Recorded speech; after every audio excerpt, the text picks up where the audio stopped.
Programme think Pakistan with Rana Ijaz Ahmed کے ساتھ حاضر ہوں۔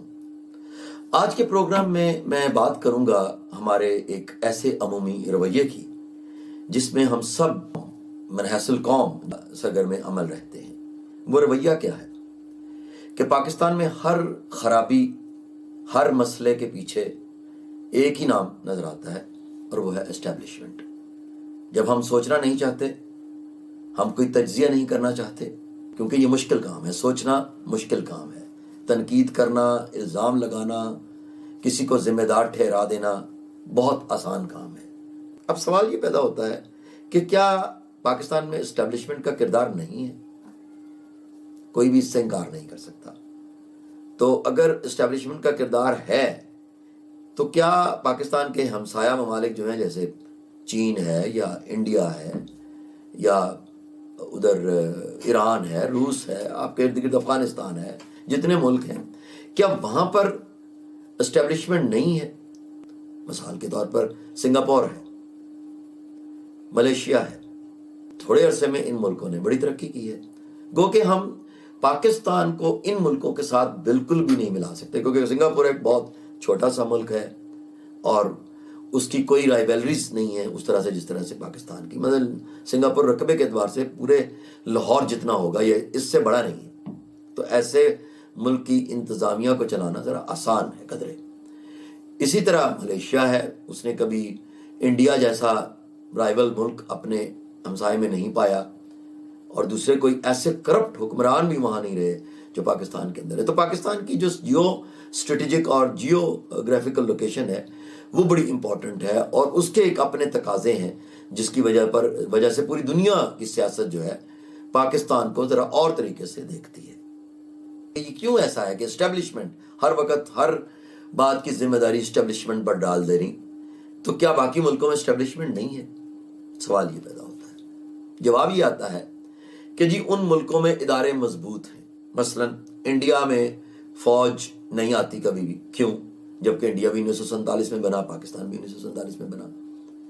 اس کا ایک سمپل سا جواب تو یہ ہے کہ انڈیا کا وزیر اعظم جواہر لال نہرو صاحب 1947 سے لے کر 1965-66 تک رہے ہیں وہاں پہ وزیر اعظم۔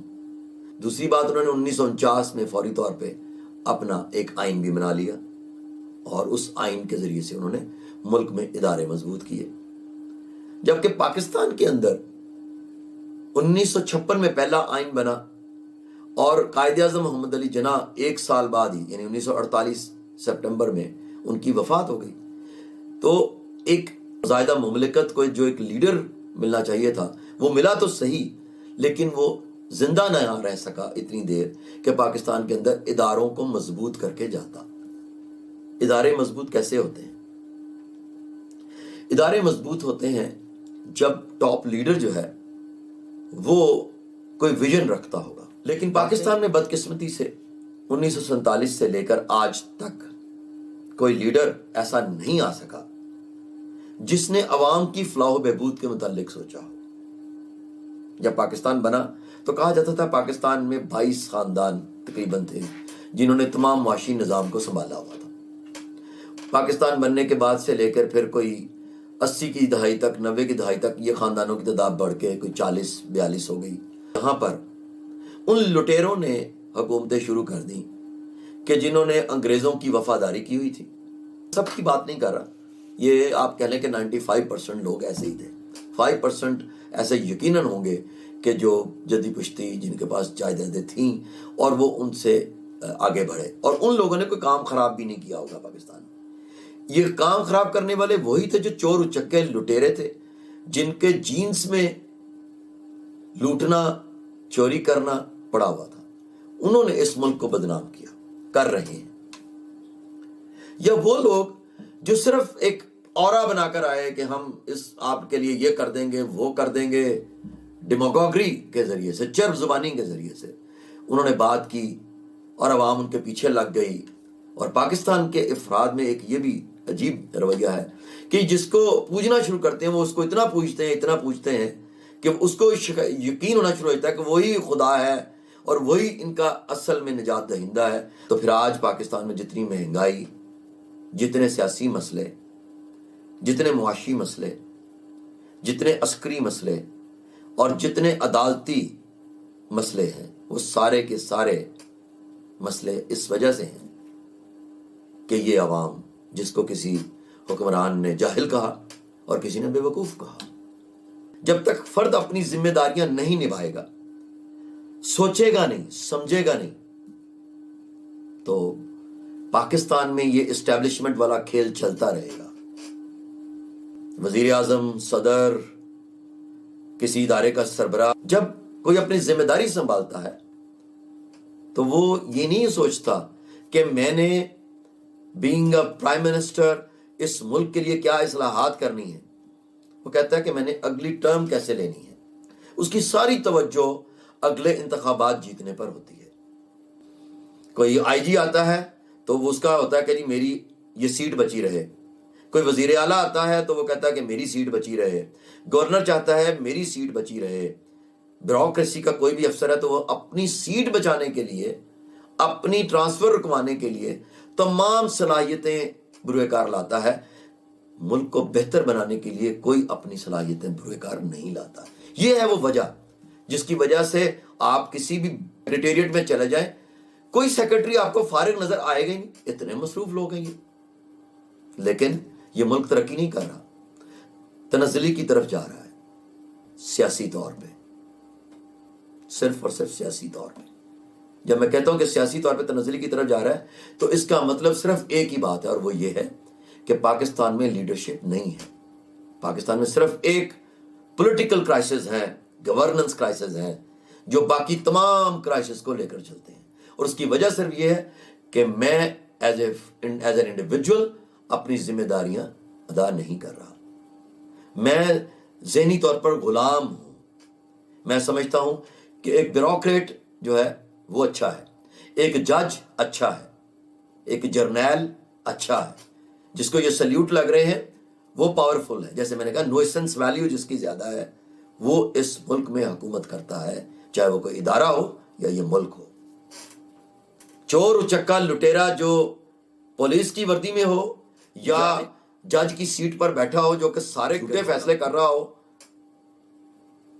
یا کوئی وہ جرنیل ہو یا کوئی چیف سیکرٹری ہو، وہ اپنے بچوں کو باہر پڑھا رہا ہو۔ آپ دیکھیں پاکستان میں کوئی ایک لیڈر مجھے بتا دیں، چاہے وہ ججز ہیں، چاہے وہ جرنیل ہیں، چاہے وہ بیوروکریٹس ہیں، یا کوئی آپ کے یہ حکمران ہیں، سیاسی حکمران، ان کسی کا بچہ پاکستان میں پڑھ رہا ہو مجھے بتا دیں آپ، یا ان کا ڈیٹا اکٹھا کر لیں، ان کے بچے پاکستان میں ہیں؟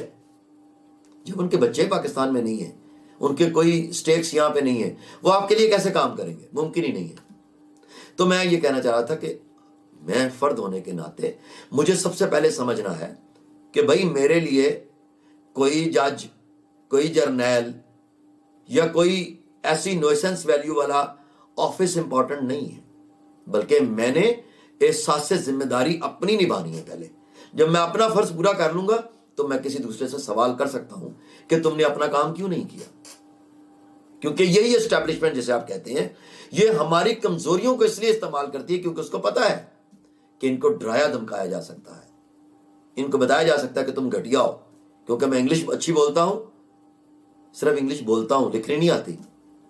ججز جو آپ کو پتا ہے فیصلے محفوظ کرتے ہیں وہ اس لیے کہ فیصلہ لکھنا جو ہے نا یہ عام آدمی کا کام نہیں ہے نا، کیونکہ ہم اردو کو تو ہم نے ترویج دینی نہیں، اور انگلش ہمیں ویسے نہیں لکھنی آتی، بولنی آ جاتی ہے وہ اسکول میں پڑھ کے یا اس طرح سے، کیونکہ وہ انہی کاموں کے لیے آپ کو کرتے ہیں، اور پاکستان میں اس کو عقل مند سمجھا جاتا ہے جو زیادہ اچھی انگلش بولتا ہے، چار فکرے چست بول دے چل جی وہ بڑا عقل مند ہے۔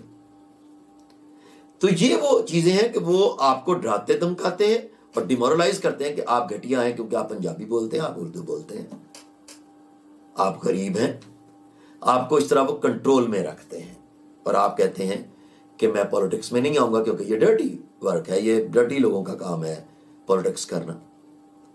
تو پھر آپ اندازہ لگا سکتے ہیں کہ جب ہم اس طرح سے سوچیں گے تو پھر ایڈیٹس آپ پر حکومت کریں، آپ خود سیاسی عمل میں شرکت کرنا چھوڑ دیتے ہیں تو پھر تیار ہو جائیں تاکہ آپ اس بات کے لیے کہ اب آپ پر احمق حکومت کریں گے، اور وہ کر رہے ہیں۔ ٹولہ ہے ایک احمقوں کا کہ پاکستان میں جب تک ہم افراد عامہ اپنی ذمہ داریاں نبھانا شروع نہ کر دیں اس وقت تک ہم ان حکمرانوں کا گریبان نہیں پکڑ سکتے.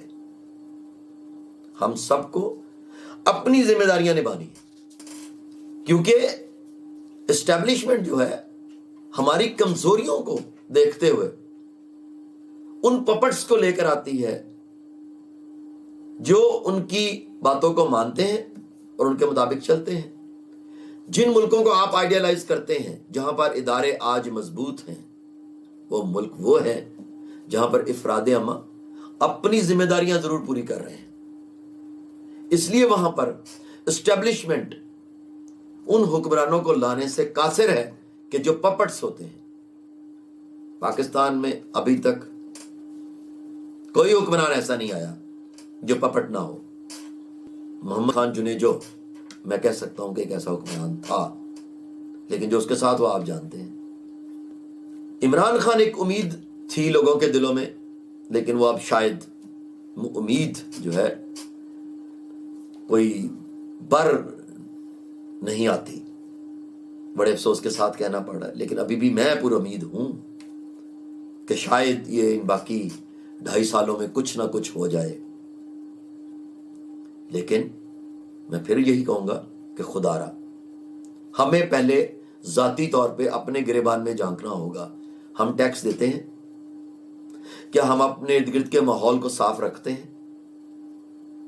کیا ہم جو بھی ہیں، being a citizen, being a teacher, being a father, being a son, being any role model like a doctor, engineer, name any profession, کیا ہم اپنے کاموں کے ساتھ انصاف کر رہے ہیں؟ جب ہم انفرادی سطح پر یہ کریں گے تو رشوت دینے والا جب کوئی نہیں ہوگا تو لینے والے کہاں سے ہوں گے؟ ہر شخص یہاں پر وہ یہ سمجھتا ہے کہ جی بس میں لائن توڑ کے آگے پہنچ جاؤں. اور اگر میں کہوں کہ میں نے لائن نہیں توڑنی تو آپ بتائیں، اگر ہر کوئی یہی سوچنا شروع کر دے کہ میں نے لائن نہیں توڑنی، میں نے میرٹ نہیں چھوڑنا، میں نے سفارش نہیں لگوانی، تو کیا آپ کو کوئی ایسا ہوگا جو ملے وہ کہ آج مجھ سے سفارش کروا لو؟ کیونکہ ہم اپنی صلاحیتوں کو اجاگر کریں گے. تو جو ملک جن کو آپ آئیڈیلائز کرتے ہیں، وہاں پر اکثریتی افراد ایسے ہیں جو اپنی ذمہ داریاں پوری کرتے ہیں. بہت شکریہ.